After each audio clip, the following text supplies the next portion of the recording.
Good evening, Howling family. I'm here to share my story with you.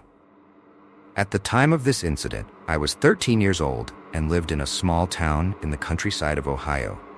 My parents were very strict, and I was only allowed to go from school to home and from home to church. I had no freedom whatsoever.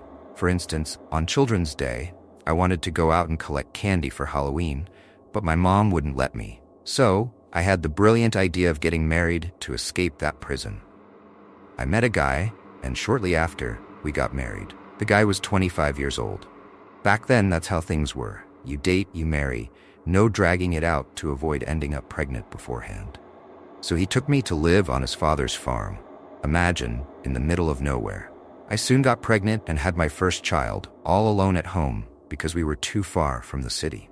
The only person around was the caretaker's wife, who sometimes helped me take care of the baby.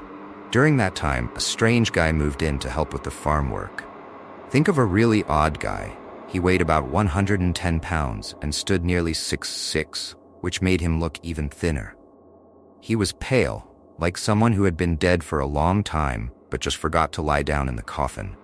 We would cook meals for the farmhands, and this guy ate like 10 men. At night, we always heard a crunching sound, like a dog gnawing and breaking bones. My husband would search everywhere for the dog or the bones, but never found anything. One detail: our dogs were terrified of this guy. They would even pee themselves when they saw him. One day, we went to the town's patron saint festival. We walked because there were 5 of us, and it wasn't that far. To shorten the path, we cut through the cemetery, but it was during the day, in the late afternoon. We stayed at the festival until about 10 p.m. On the way back, we took the same route, passing through the cemetery again. When we were in the middle of it, we saw a creature digging on top of a grave. My husband, very drunk, threw a rock to scare it off, thinking it was an anteater or some other animal. That's when the creature turned toward us. It was a mix between a human and a dog, the ugliest thing I've ever seen. That sobered my husband up instantly, and he told us, "Don't run, guys, don't run." But who would listen? We all bolted in different directions, screaming for help and for God's mercy. I ran ahead, carrying my baby in my arms, and my husband ran behind me, yelling for me to stop. The creature was chasing him, snorting. In that moment, my husband got angry, pulled a revolver from his waist and fired a random shot. I only heard a blood-curdling roar. It sounded like it came straight from hell. The creature stumbled into the woods and disappeared. Still running, we made it home. We found our friends dirty, some had even wet themselves, and I was a mess. Hair disheveled, barefoot, with my baby crying. My husband scolded us for running because he was armed, but nobody knew. We were too scared. That thing was a werewolf. 3 days went by, and that scrawny farmhand didn't show up. My husband went into his room and found nothing. No clothes, just some blood stains on the floor. And under his bed, there was a sack full of something. When my husband dumped it out, it was full of gnawed bones, human bones. My husband packed up our things, and we left immediately. He told everyone after, and the farm was abandoned. Nobody wanted to live there anymore. This is an experience I'll never forget. This story is true. The following story happened to my godmother's mother. To make it easier to follow, I'll tell it in the first person. Well, my name is Joanna. At the time, I was about 10 years old. My parents were very religious. Dad was part of the Marian congregation, and Mom and I were part of the Daughters of Mary. We were responsible for the novenas, cleaning the church, visiting the poor and the sick, and selling things at festivals to raise money for Catholic church projects. One day, Mrs. Arlene, one of the church ladies, invited us to hold a novena at a farm near our town, Poricatu, in northern Ohio, close to the state line with Indiana. The farm was called St. John's. It had several little houses where the workers and their families lived. We set up one of the houses for the novena, arranged the altar, and decorated the image of Mary with flowers we picked from the gardens. It was simple but beautiful. That's when we started smelling a mix of rotting flesh and pigsty muck. A lady helping us prepare said, "That's Nelson Bod passing by." Nelson Bod was a tall white man, but he was so filthy he looked brown. He walked by the house and gave us a look that chilled me to the bone. His eyes were yellow, just like a wolf's. He was followed by a pack of stray dogs barking and snapping at him. He disappeared into the woods. Mrs. Arlene, curious, asked the homeowner about him. She replied, "Oh, he lives with his mother. His father died when he was about 15. His mother is blind, and we rarely see her, only when she comes to the store for groceries. She lives off donations because her son doesn't work and drinks a lot." Hearing this sad story, the priest felt sorry for the blind woman and asked the homeowner to take us to her house, thinking we might be able to help her. But this turned out to be a terrible idea. Off we went into the woods, as her house was in the middle of it. It was a tiny, run-down shack. The old lady greeted us happily and said her son was out gathering firewood.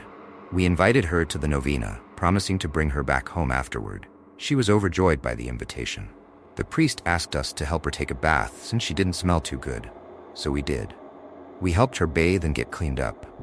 It was heartbreaking. She was skin and bones, covered in bruises. When asked about the marks, she said she bumped into things because of her blindness. We waited a while for her son, but he never showed up. By then it was getting late, but we didn't think he'd mind us taking her to the novena. It wasn't far, just on the same farm.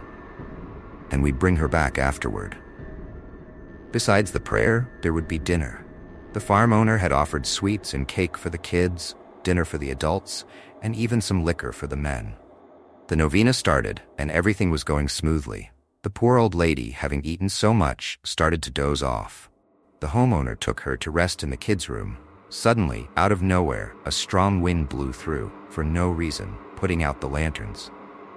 At that moment, a creature the size of a calf barged into the house. It was hairy and smelled awful. Everyone started screaming and hiding. The creature smashed everything, the altar, the image of Mary, and knocked the food to the floor. It seemed like it was searching for something because it didn't attack anyone. Most of the men grabbed whatever they could, knives, machetes, sticks, and started chasing the creature. It ran off into the coffee plantation and disappeared into the night. Everyone was so terrified that the men escorted their families home, armed with machetes. The priest was so scared, he forgot to even call on God. That had never happened before. No one had ever seen that werewolf, and no animals had gone missing. So why did it suddenly show up there? The old lady called the priest, my mom, into the room, and Mrs. Arlene, curious as ever, went along to hear what the old lady had to say. With great sadness and even fear, she began to speak very softly. "Father, I was a midwife. I brought many children into the world, but I also performed many abortions on the daughters of wealthy landowners. That's why God took the light from my eyes. When my husband passed away, Father, my son was 16 years old, and I was already blind. While people were holding the wake for my husband, my son whispered in my ear, 'Mom, from now on I'll take my father's place.' I was happy because I thought he would take care of me. But that night, when I was already asleep, I woke up to him abusing me. And he's been doing it, Father, whenever he feels like it. I even tried to kill myself, but I couldn't do it. He started acting more and more like an animal, stopped bathing, and every night he brings home rotting meat to eat. He only gives me water, flour, and salt to eat." At that moment, the conversation was interrupted by a loud bang on the kitchen door. It sounded like the door was about to be torn off its hinges. Everyone huddled in the room, and my mom screamed at the priest, "Father, do something." The priest was more scared than anyone else. The old lady, sensing the danger, said, "He's come to take me. Let me go home." But the homeowner, filled with courage, said she wasn't going anywhere. He grabbed a shotgun from behind the curtain and fired 3 shots at the door. All we heard was the howl, the scream of that creature. The old lady began crying, begging us not to kill her son, but the creature had already run into the woods. When morning came, the priest decided to take the old lady to a nursing home in Assis, a town in Indiana. To wrap up this story, she was taken there against her will because she didn't want to leave her son alone. The priest ordered the house to be burned down with everything inside, and that's the end of that. Some say it's just a story made up to scare people, but others believe it really happened. At the time, the son disappeared, and people stopped talking about it, though there were rumors for years. Now I'm going to share another story, one that my paternal grandmother told me. She had a friend who moved with her husband to a farm in southern Ohio. This was way back when people used to joke about tying up dogs with sausages. Some workers were already living there, and the landowner was known to be a kind and just man. This friend of hers started raising a few animals for their own use, like chickens, pigs, and goats. In their first year on the farm, Lent began. One night, a large animal attacked their chicken coop, killing 3 chickens. Nobody knew what kind of animal it was, and the other workers pretended not to know anything, avoiding the topic. The next day, the landowner came to their house and brought them 6 chickens as a gift. The woman didn't understand why, but as soon as the landowner left, the neighbor explained, "Look, when an animal disappears on a full moon night, the landowner gives another one so that no one suffers a loss." The woman was happy, though still shaken by the attack. And this kept happening. An animal would go missing, and the next day the landowner would bring double. The woman's husband came up with the idea to borrow his father's cow, who lived on another farm. The cow spent a week grazing around, and at dusk, the man hid the cow. The next day he went to the landowner, crying, saying that the creature had taken his only cow. The landowner took pity on him again and gave him 2 of his best cows. A month later, the man secretly slaughtered one of his pigs, and the next day he was given 2 more by the landowner. The landowner never said anything, nor did he ask questions. He just replaced what was lost. Eventually, the other workers started getting suspicious because, since the start of Lent, only this family's animals were going missing. This couple was asleep one night when they heard the door fly open with a loud bang. The dogs began to growl at something. They both jumped out of bed and were face to face with a black, hairy werewolf standing inside their house. The creature bared its teeth in a grin, and unbelievably, it even spoke, not with a human voice, but with a strange voice that could never be forgotten. It said, "I'm just here to collect my share." The werewolf lunged at the man, who tried to hide behind his wife. It grabbed him by the neck and dragged him into the woods. The woman screamed for help, curled up at the foot of the bed. The neighbors came running. Some even dared to enter the woods, but they found nothing. Most of them didn't believe her story that a werewolf had broken into the house and taken her husband. They whispered among themselves that the husband had simply run off, since he wasn't fond of working anyway. The next day, the landowner came to her house and asked her to move out, saying another family was already set to move in. After that, she began to have epileptic seizures and was admitted to mental hospitals several times. When she was discharged, she would run through the streets, screaming, "Help! The werewolf is going to get me." Since her last hospitalization, my grandmother hasn't heard any news about her friend.